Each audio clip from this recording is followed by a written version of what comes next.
Na-disapprove ka sa pag-ibig, na-disapprove ka din ng home loan sa bangko. Huwag ka mag-alala guys, no? Itanong mo sa developer kung saan ka bumili ng property, kung nakapartner sila sa ibang lending institution just like National Home Mortgage Finance Corporation. Again guys, no?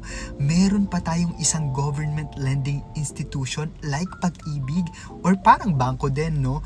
Ito ay ang NHMFC that also offers, no, home loan program. At ang maganda pa dito, meron silang ino-offer na BERDE program wherein your interest rate per annum can only be as much as 4%, no? No fixing rate. For example, na-approve ka for 15 years, 4% ang interest rate mo per annum for 15 years. But, hindi po lahat, no, na-approve or nagkakaroon ng chance na makapag-partner kay NHMFC through BERDE program. So, meron silang mga paraan